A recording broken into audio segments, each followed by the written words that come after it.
What a weekend in Cincinnati. This team keeps coming back. Do you believe?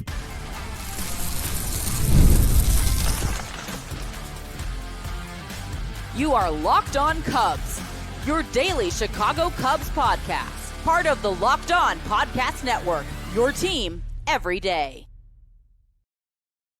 You are Locked On Cubs, part of the Locked On Podcast Network, your team every day. Alongside Sam Olber, I'm Matt Cozy. Sam and I are lifelong fans, taking our passion into discussion with you on all things Cubs. The bullpen churn continues. Miguel Amaya placed on the IL. We start with the Cubs winning 2 out of 3 against the Reds, down 8-3 going to the 6th, 8-4 going to the 7th. The Cubs storm back on Sunday to defeat the Reds 11-8 and take the series.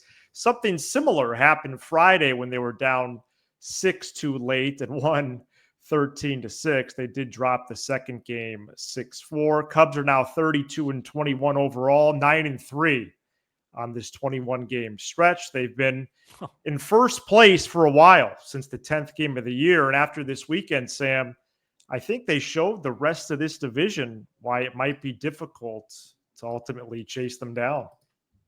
You know, Matt, you've watched a lot of baseball with me over the last 7 or so years. And you know that I trend pessimistic, especially when my teams are losing, right? Or my team is losing. I just meant, you've watched a lot of other of my teams, Illinois, Yes, Bears. The Bears, namely. Yeah. So you've come over for a lot of Illini. Anyway, so what I noticed about myself this weekend, which I actually think really encapsulates why this team feels so different, is when they're down 4-0 Friday, 6-2 Friday, I still feel really good. I don't go into my shell. On Saturday, I know they lost that ball game. That was at one of Nick's games that he was coaching.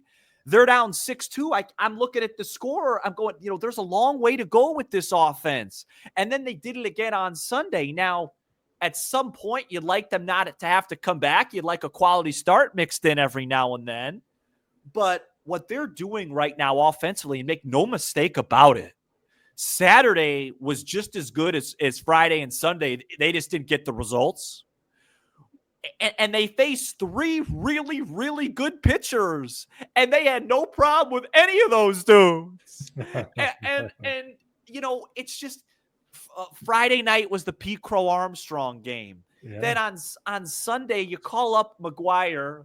He's not even supposed to play. Kelly's under the weather. He hits 2 homers. That's one of those where it just feels like maybe it's your year type of thing. 100%. But then you look at it, what was it, about 10 days ago? Hey, Suzuki's OPS is in the low 800s, high 7s. He's not hitting. He goes on one of his heaters. He's got his OPS is back over 900. He's leading the entire country in RBIs. I mean, it has been so many things, Matt, and I guess where I'll start the show, and I think this means a little bit more coming from me because of how, up and down I get, is I am having an absolute blast watching this team. It is so fun. And on Sunday, it really felt just so fun to me. And I don't use that word. You know me. All I care about is winning baseball games. I don't care if they win every game 1-0. But this has been just an unbelievable stretch of entertainment and fun. Yeah. Yeah, absolutely. Friday and Sunday's game, I had great experiences watching the game with other people. And I'll be at the game Monday. And hey, I like high-fiving a stranger as much as anybody. But I really savored my experience Friday and then definitely Sunday with just a ton of family. Mm-hmm. You got my niece's birthday party, diehard Cubs fans all around. And I think especially that game, Sunday, that'll fall in the top 10 of games to remember from this year. Just really cool how that played out. Literally, we left our house. It was 8-3. And by the time we turned the TV on, it's 8-8. And then we watched the 3-1 comeback. The 3-1 pitch that he hit almost out of the ballpark. It's crazy. And the 2-out rally in the 7th was really impressive. Oh, Reese McGuire, the 2 homers, like you mentioned, the Seiya 3-run homer to give them the lead. And this offensive profile is the one of the bigger stories from the weekend, as they are now the highest scoring offense in baseball. Sam, they're first in batting average. Number the best. one. I titled the short after the game. The Cubs have the best offense in baseball right now. They really do. First in average, first in runs, third in on base, third in slug, third in walks, third in steals. And because of their relentless nature, that is, and the bullpen, helping, the blows that the starters suffered.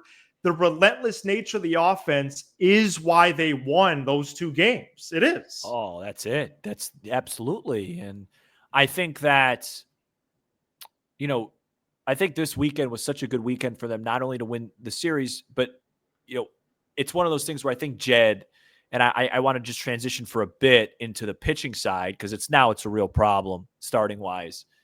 And Jed's going to have to fix it sooner than later because of how good this offense is. You just can't waste this. This is the best offense. Monday, when you're at Wrigley Field, when you're hanging out at Wrigley Field tomorrow, I don't know what you're going to eat. Maybe you get a dog, a burger, treat yourself, whatever you want to do. Maybe I'll Venmo you. Whatever you're doing, that's the first checkpoint of the season. And at the first checkpoint of the season, in my opinion, the Cubs have the best offense in the game, and they have the MVP of the league on their team. Wow. And when you say that out loud and you go, okay, well, we got Noah Managa. He'll be back in mid-June. Steele's out for the rest of the year. And you see, okay, Brown is going through some real growing pains. And those growing pains are going to hurt more because you're in win-now mode. Colin Ray was always going to come back down to earth. It's like, hey, that at some point is going to have to get fixed, or at least a little bit more tighter as the year goes until you get to the deadline, because you cannot waste an offense like this. What they did against Green, Abbott, Lodolo, man, I mean, they're outside of Happ, who's, something's up with him since he's come back. I mean, it's all the lineup. Horner looks great. Suzuki looks great. PCA, Tucker, Kelly, Dansby had a rough day Sunday, but outside of that, he's been great. Shaw. They're all hitting. It's everybody. And I do think the starters is on the list from the weekend. The early trouble they got in, I thought that was troubling. For them to throw 30+ pitches in all and 3 allow games. 3, 2, and 4 runs respectively across Boyd, Ray, and Brown, I thought that there was definitely some takeaways from that. Yeah. And that will be something they will help when Imanaga returns. Sure. But to trail immediate is not, I don't think, is going to be sustainable, but unless they score 1,000 runs, which they're on pace to score like 950. They're going to hit a spell. Look, we thought, we talked all offseason with Steele, with Imanaga, with Boyd. We thought they needed another starter. So it's not, and now Assad's gone. So it's not surprising that this is happening. It's just, it's actually happening. For a while, it was like, hey, these guys are surviving. Ray's doing great. Brown's hanging in there. This weekend was a little bit of a, oh man, they're going to actually need some pitching at some point, which they know. It's just, when are they going to do it? Are they going to do a small move to get them to the deadline, then the big move at the deadline? How are they going to do it? When are they going to do it? Plus the bullpen. But I thought, Matt, one of the bigger stories of the weekend as well that we talked about going into it is it's starting to feel, obviously, it's just been a week. I don't want to be overly premature, but I don't think they're going to have to make a big move at third base with the way that kid's looking right now. I think he's good enough to at least hold it down and, at least bat 8th, bat 9th, play good defense, do what he needed to do. So you could focus all your attention on pitching. But look, it was a great weekend. And I just, like I said, I know you'll be proud of me for that. I just enjoyed it. Good. I really enjoyed it. I mean, when Crow-Armstrong, let's keep that going. When he hit that grand slam, I almost got emotional. You almost got a noise complaint. No, I didn't even scream. It was beyond that. You almost got teary-eyed. I couldn't explain it. It was like, this is the kid that this city, with all due respect to the football team, the quarterback, this is what you're looking for. It's like the Lou Brock trade. That's what it's becoming. It's really becoming something like that, man. Really, the only concern on He's this the best team, player in the NFL. Really, the only concern right now on this team is an absence they suffered on Saturday. Yeah, from the weekend. And we're going to get to it. Miguel Amaya to the IL right after this. This episode is brought to you by FanDuel. The NBA playoffs are in full swing, and every night delivers highlight-worthy performances, major momentum shifts, and can't-miss moments. Whether it's a game-winning shot or a breakout player, there's never been a better time to get in on the action.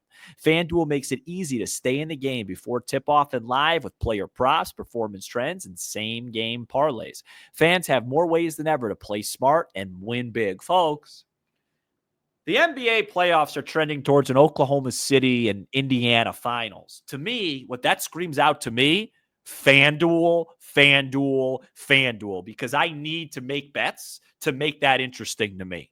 I've been on OKC from the beginning, and the fact that they lost by about 98 points last night was a little bit concerning. This Indiana run is one of the crazier runs I've ever seen. Obviously, a lot of basketball to be played. I'm going to watch the Knicks game after we record. But if it's OKC, Indiana, let's get some props in there. Maybe a Shea Finals MVP, maybe a Chet Holmgren, something like that could be really fun. That's where FanDuel becomes huge to make those type of games very entertaining. If you're new to FanDuel, it's the perfect time to sign up. Head to FanDuel.com and place your first $5 bet. If it wins, you'll get $200 in bonus bets. Make every moment more with FanDuel, official sports betting partner of the NBA. Miguel Amaya hurt his oblique during Saturday's game and was placed on the IL. Big absence for the Cubs, who have received tremendous production from both Amaya and Carson Kelly behind the plate. Reese McGuire was added to the 40-man roster on Sunday and will be Kelly's backup. Reese McGuire took the I don't actually know how he got over from Columbus, but the Cubs were a short drive away, and an Uber. He proved, he might have a bus ride, an Uber, proved pivotal. There is no timetable for Amaya's return, and that is the troubling part. Although during this next series, he's going to get imaging on his oblique. Sam, is there an oblique crisis in this organization? So you had Saya, you had Ian. And Assad before the year. Assad, Hodge, and now Amaya. It's 5, right? Okay, 5, yep. Look, so first of all, let's talk about Miguel first. Let me tell you, this stinks for him. He's having a career year, and I'm gutted for him. Yes. And I hope it's as short as possible. And I think the Cubs are going to, you'd think they're going to miss him. I mean, McGuire won him a game today. I mean, it's crazy how that works. Yeah, I mean, hopefully it's just a few weeks, but who knows? I just don't understand this anymore in all sports. I mean, correct. With this injury, you'd think that nutrition's better than ever, strength's better than ever, conditioning, but it feels like guys are getting hurt more than ever. I think I actually didn't see this, but I think it was just a throw, right? It was just a throw. It was, yeah. Yeah, it's just like, I just don't understand why that's happening. I've reached out to former athletes that played, and their response to me was like, we would just call it something different and play through it. Like, I don't know. Like, I don't know what it is. I'll tell you this. You mentioned, the negative from the weekend. I think it's more than just Amaya. I think it's just at some point we need these injuries to slow down now. Like, it's getting to that point. And with all due respect to Ian, I've watched Ian Happ. I've probably watched 98, 99% of all Ian Happ at bats of his career. He does not look right to me. And I don't know if it's physical or just the fact that, hey, he's a little bit rusty. And to everybody out there saying, well, why didn't he get a rehab assignment? Well, he's a veteran. He doesn't have to go if he doesn't want to. So I don't know what that is. And I was the one kind of saying, leading off, whatever. I don't want to go down that tangent. In terms of Amaya, my point is stinks for Amaya, but my concern is more big picture with this team and these injuries, specifically that one. Well, we should be. I'm crossing my fingers for for Tuesday. Before that night game, they're going to do imaging. And I know the Cubs will be conservative, especially from a catching perspective, an important position, but just really hope it's more mild than not, because this combo was an all-star level combination. And you look at a list of reasons for why they've won 32 ball games. Amaya and Kelly are reasons that would be in the single digits on the list, in the top 5. And it's top it's 5. been fun. It's been fun to watch. So, with that being said, Carson Kelly is still hitting 300. I mean, you almost have to laugh because it's been such a tremendous part of the year that he even took a dip or a hiccup, and then boom, he's right back up. He had a good weekend. Council said they're going to be strategic with McGuire. He's going to play basically one of the 6 games a week. And so hopefully Amaya's not gone long. I do have 2 other injury updates, and then I would like to discuss Happ more, because I think there is an injury convo with him. Yes, there is. So Hodge update. So Hodge and Imanaga both played catch multiple times in Cincinnati. Their intensity is going to increase during the Rockies series, including Imanaga throwing a bullpen. And then Sam, Happ is 3 for 23 with 11 strikeouts in 5 games. And I think this is the most thoughtful way to put it. And you could call this analysis if you want. I really am just trying to be thoughtful. He's certainly more healthy now than 2 weeks ago today, but he does not look fully healthy. And that is why it could be a problem. Right. And so we had this conversation, I think, when he came back. It was like, hey, do you keep Pete leading off? Do you put Happ in there? The assumption is we were talking about Tucker should be there is my idea. Oh, wow. Okay. But we were talking about Ian. I thought we were talking about Ian Happ. This is not Ian Happ. This is a watered down version of Ian Happ. And at first, when he came back against the Marlins, I just thought he looked rusty because he's such a rhythm routine guy. And so he was out of his rhythm. He was out of his routine. So I thought, okay, let's let it be.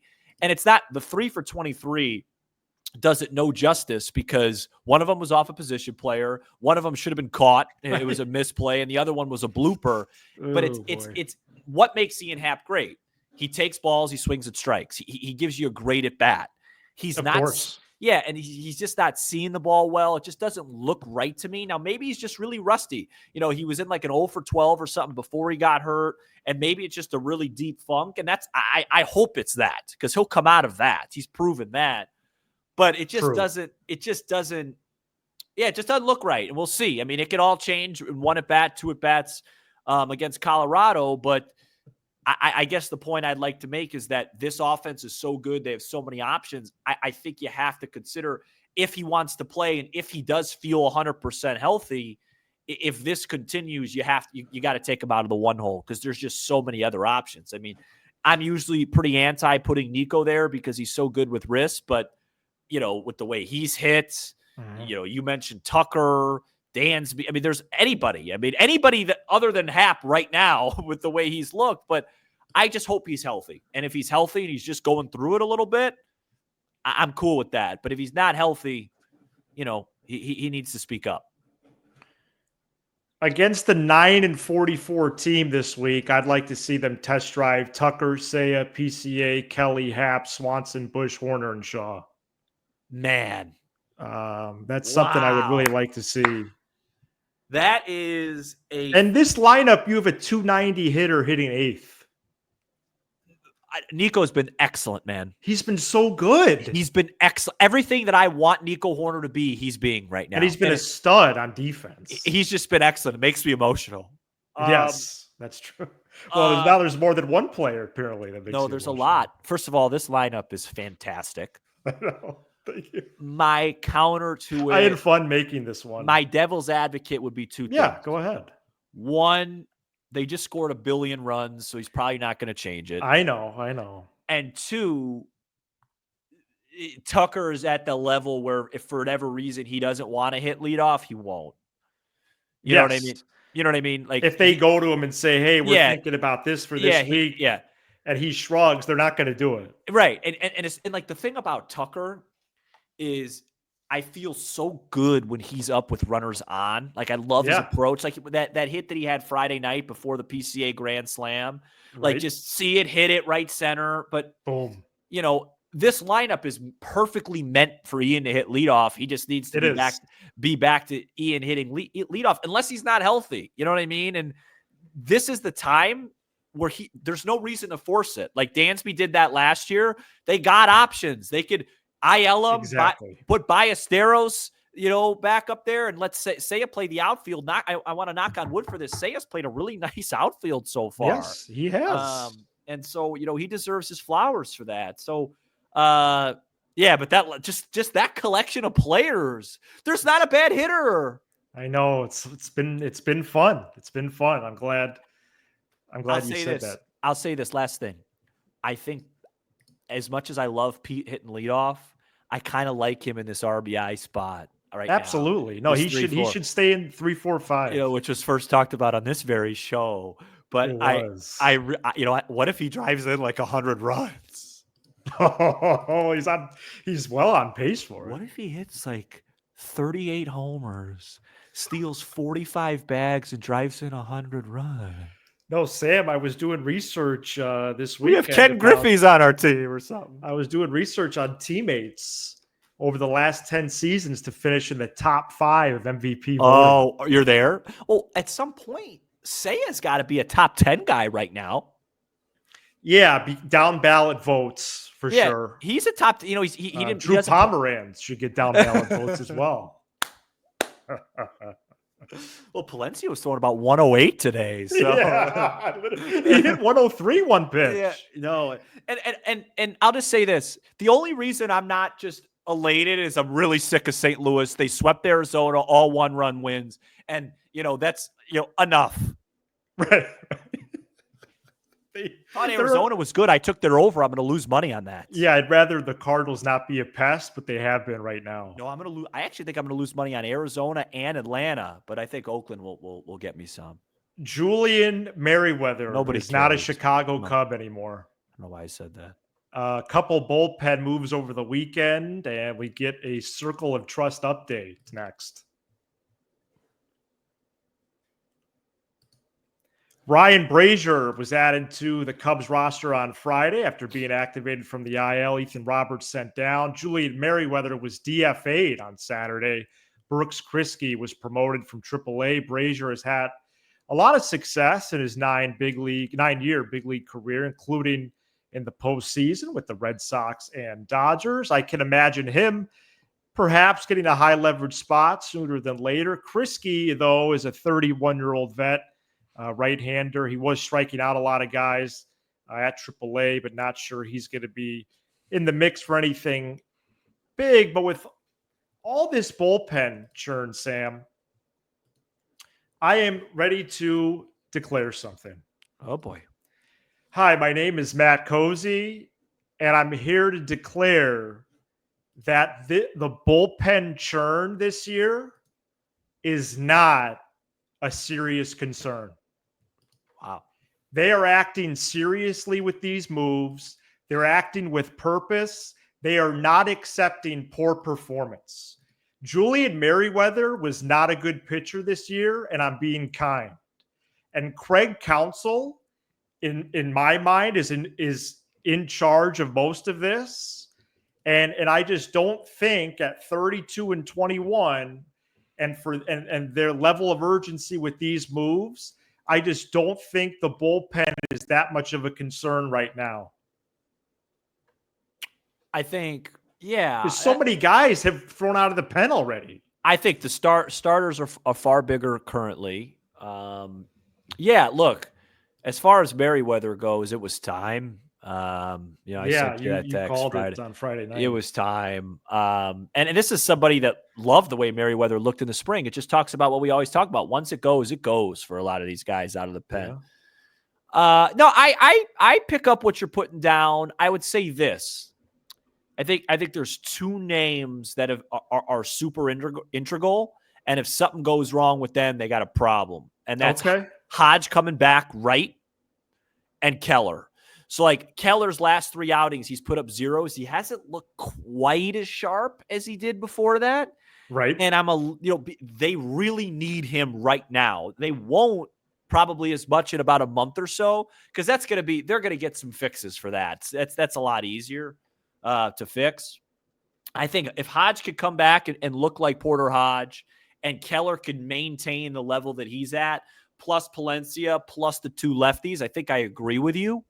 Okay. But, I'd still love a little bit better of a situation with that. It's just, it's hard. It's hard to make these big deals. Like I'm telling you, I think if the Cubs keep playing like this, I think mid-July, late July is going to be – we've never had a deadline since we've covered the show. I know they got Candelario and they got Paredes, but we've never had a deadline. We're going to be talking about the deadline for weeks.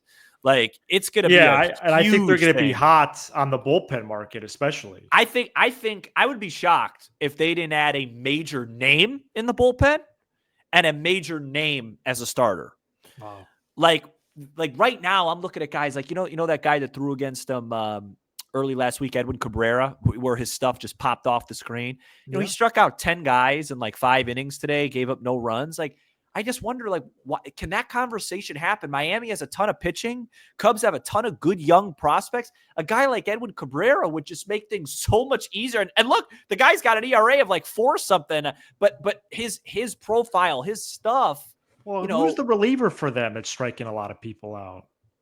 I forget his name. He's a slightly built guy. Well, actually, his K rate is low, but he's been throwing up zeros. Anthony Bender, right? Oh, Bender. I'm talking about. Yeah. Then they have the other guy too that threw against us that is striking out a bunch of guys. I do remember that. Right? Yeah. I'm blanking on his name. I'll find it right now. I'll find it. But yeah, they have a lot of guys like. That team has great pitchers. They're just not a good team. Or I should say great pitchers, but great options for the Cubs. Mm-hmm. So, it just is what it is. Ronnie Henriquez. Oh. He's got a 1.78 ERA, and he struck it out 35 guys in 25 innings. Well, there you go. And to that, a guy like that, we could be playing well into Halloween. Good segue, because I want Cubs fans to be on the lookout this week for Jake Bird. Sorry, the bearded righty for the Rockies. 1.72 ERA in 31 innings, 38 strikeouts. Well, I'm not sure the Rockies want to sell.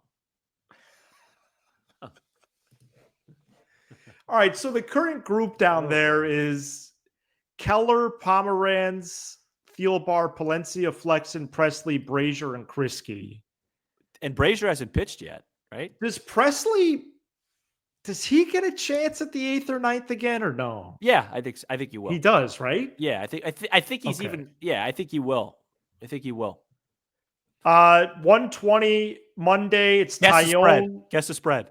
Tyone and Palmquist. Guess the spread. I'm going to say the spread starts with the 3. You're correct. I'll say I'm going to be very confident here. Yeah. I'm going to go minus 390. Minus 335. Okay. That's about as high as you'll see. Then the Tuesday night, Sam, the 7:05 game returns. I'm not sure the Cubs would be minus 335 versus Iowa. Horton Marquez, and then 7:05 also on Wednesday. Boyd and Gordon. Gordon pitched well on Friday in a Rockies win over the Yankees. One of the Rockies' only 9 wins. They are 9-44 on the season. And if you're bored on Monday, watch the ball game with me. 120. I think Jake sent you. I think Jake sent you a graphic. We could use that. Nice. Monday, Tuesday, I think they win, and pretty easily. We'll see Wednesday what happens. Yeah, you're usually pretty good about how the harder games and whatnot.